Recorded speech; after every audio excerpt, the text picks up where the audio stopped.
Assalamualaikum warahmatullahi wabarakatuh. Ini adalah kisah nyata dan kami kutip dari berbagai website dan juga dari berbagai sumber lainnya. Untuk kebenarannya tetap hanya Allah sajalah yang maha mengetahuinya. Akan tetapi simak kisah ini sampai akhir karena banyak sekali pelajaran dan hikmah yang bisa diambil dari kisah ini. Wanita ini pergi haji 7 kali namun tidak bisa melihat Ka'bah. Apa yang sebenarnya dia lakukan? Langsung saja simak ceritanya. Ada seorang anak laki-laki, sebut saja namanya Hasan, sebagai nama samaran dan bukan nama yang sebenarnya. Sebagai seorang anak yang berbakti kepada orang tuanya, Hasan mengajak ibunya untuk menunaikan ibadah haji.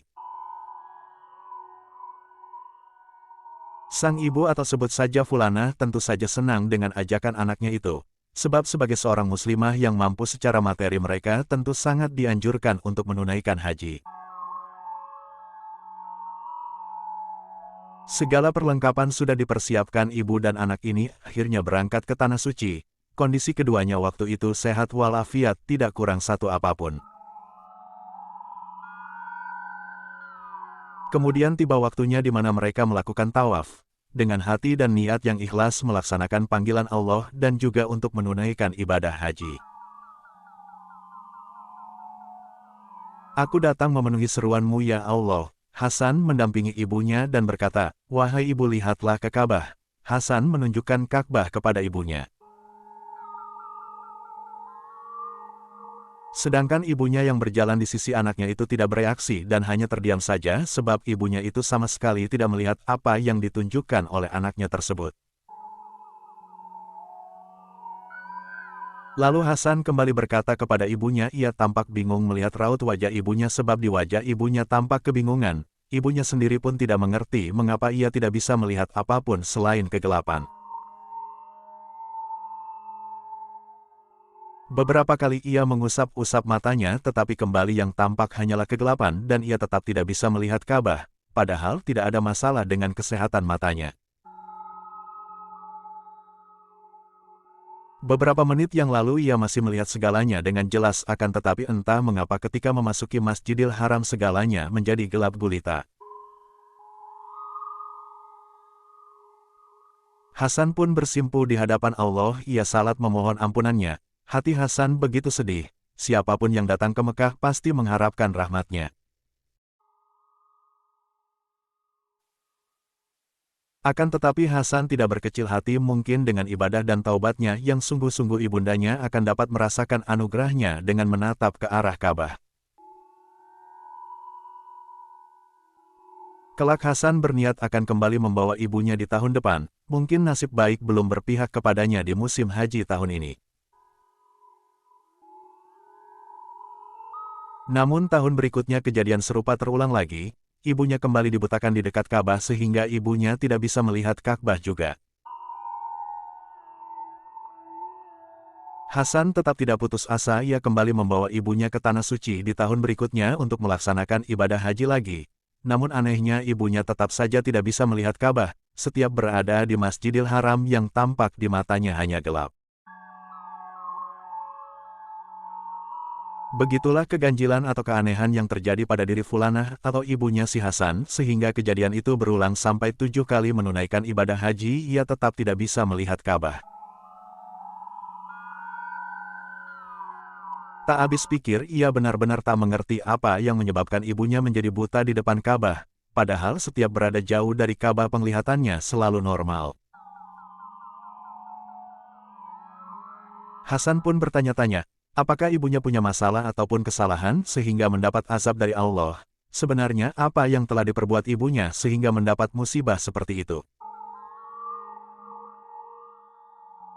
Segala pertanyaan berkecamuk dalam diri Hasan, akhirnya diputuskannya untuk mencari seorang alim ulama yang dapat membantu permasalahannya tersebut. Beberapa saat kemudian ia mendapati kabar bahwa ada seorang ulama yang terkenal dengan keahlian dan kesalehannya di Abu Dhabi, Uni Emirat. Tanpa kesulitan akhirnya Hasan dapat bertemu dengan ulama tersebut. Ia pun menceritakan masalahnya kepada ulama itu, kemudian ulama tersebut meminta agar ibu dari Hasan mau menelponnya.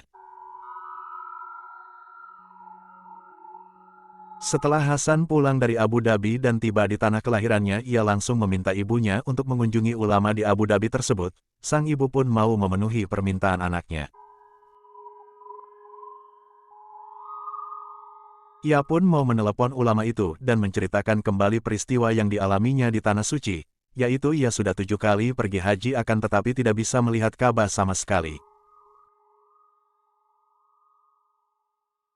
Ulama itu kemudian meminta ibunya Hasan untuk mengintrospeksi diri, mengingat kembali mungkin ada perbuatan atau peristiwa yang terjadi padanya di masa lalu sehingga ia tidak mendapat rahmat Allah.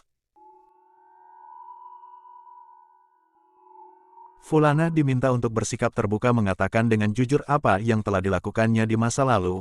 Ulama itu berkata, ibu harus berterus terang kepada saya karena masalah Anda bukan masalah yang kecil. Ibunya Hasan terdiam sejenak, kemudian ia meminta waktu untuk memikirkannya 7 hari berlalu akan tetapi ulama itu tidak mendapat kabar dari ibunya Hasan. Lalu pada minggu kedua setelah percakapan pertama mereka, akhirnya ibunya berhasil menelepon kembali dan berkata, wahai Syekh, waktu masih muda saya bekerja sebagai perawat di rumah sakit. Ulama itu berkata, bagus. Pekerjaan perawat adalah pekerjaan yang mulia. Ibunya Hasan berkata lagi dengan terus terang, akan tetapi saya mencari uang sebanyak-banyaknya. Berbagai cara tak peduli apakah cara yang saya lakukan itu halal atau haram. Mendengar itu ulama tersebut terperangah, ia tidak menyangka wanita itu akan berkata sedemikian. Yang lebih mengejutkannya lagi ibunya Hasan kembali berkata, di sana saya seringkali menukar bayi karena tidak semua ibu senang dengan bayinya. Kalau ada yang menginginkan anak laki-laki padahal bayi yang dilahirkannya perempuan dengan imbalan uang, maka saya tukar bayi-bayi itu sesuai dengan keinginan mereka. Mendengar penjelasan ibunya Hasan, ulama tersebut sangat terkejut dan beristighfar, sebab betapa teganya wanita itu menyakiti hati para ibu yang diberi amanah oleh Allah untuk melahirkan anaknya. Bayangkan saja betapa banyak keluarga yang telah dirusaknya, sehingga tidak jelas nasabnya. Apakah ibu tersebut tidak tahu bahwa dalam Islam menjaga nasab atau keturunan sangatlah penting? Jika seorang bayi ditukar tentu nasibnya menjadi tidak jelas, padahal nasab ini sangat menentukan dalam pernikahan terutama dalam masalah mahram atau muhrim, yaitu orang-orang tidak boleh dinikahi. Kemudian ibunya Hasan berkata lagi, tidak cuma itu yang saya lakukan wahai Syekh, tahukah Anda bahwa perbuatan Anda itu dosa yang luar biasa, betapa banyak keluarga yang sudah Anda hancurkan.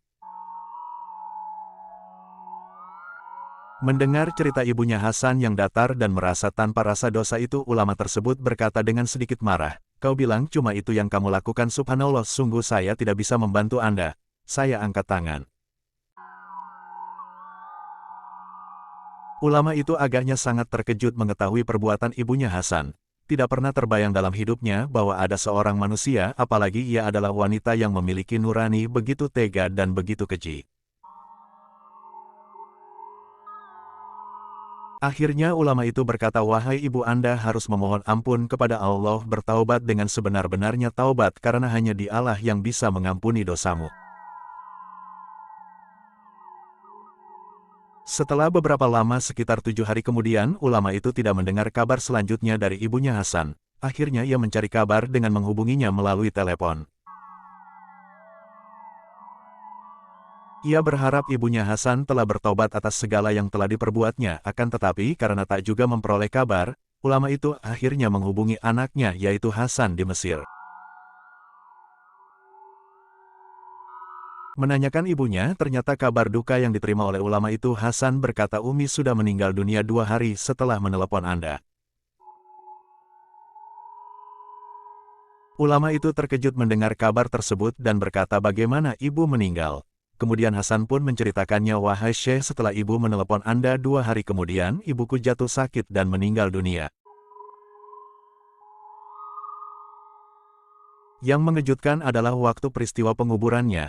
Ketika tanah sudah digali untuk kemudian dimasukkan jenazah, atas izin Allah tanah itu rapat kembali tertutup dan mengeras. Para penggali kubur pun mencari lokasi lain untuk digali. Peristiwa itu terulang kembali, tanah yang sudah digali kembali menyempit dan tertutup rapat lagi. Peristiwa itu berlangsung begitu cepat, tidak seorang pun pengantar jenazah yang menyadari bahwa tanah itu kembali rapat dan peristiwa itu terjadi berulang. Para pengantar yang menyaksikan peristiwa itu merasa ngeri dan merasakan sesuatu yang aneh terjadi. Mereka yakin kejadian itu pastilah berkaitan dengan perbuatan ibu tersebut. Akhirnya penggali kubur putus asa dan kelelahan karena pekerjaan mereka tak juga selesai sampai waktu hampir maghrib tiba. Tidak satu pun lubang yang berhasil digali. Mereka akhirnya pasrah dan beranjak pulang. Jenazah itu biarkan saja tergeletak di hamparan tanah kering kerontang. Akan tetapi sebagai anak yang begitu sayang dan hormat kepada ibunya, Hasan tidak tega meninggalkan jenazah sang ibu di tempat itu tanpa dikubur. Kalaupun dibawa pulang rasanya tak mungkin. Hasan pun termenung di tanah perkuburan seorang diri. Dengan izin Allah tiba-tiba berdiri seorang laki-laki yang berpakaian hitam panjang seperti pakaian khusus orang Mesir. Lelaki itu tidak tampak wajahnya. Lelaki tersebut mendekati Hasan kemudian berkata kepadanya, "Biar aku tangani jenazah ibumu, pulanglah." Mendengar itu Hasan pun merasa lega mendapat bantuan orang tersebut. Ia berharap laki-laki itu benar-benar akan mengurus jenazah ibunya.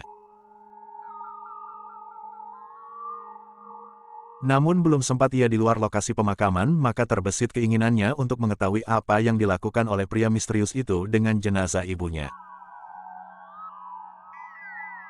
Dengan penasaran kemudian ia menengok ke belakang. Betapa pucatnya wajah Hasan ketika melihat jenazah ibunya sudah dililit api. Kemudian api itu menyelimuti seluruh tubuh ibunya.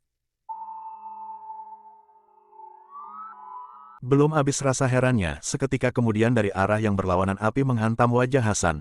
Hasan pun ketakutan. Dengan terburu-buru ia pun bergegas meninggalkan tempat itu. Ulama itu mendengarkan dengan baik semua cerita yang diungkapkan Hasan. Ia pun menyarankan agar Hasan juga beribadah dengan khusyuk dan meminta ampunan atas segala perbuatan atau dosa-dosa yang pernah dilakukan oleh ibunya. Terima kasih sudah menonton, mudahan bermanfaat. Wallahu a'lam bishawab. Assalamualaikum warahmatullahi wabarakatuh.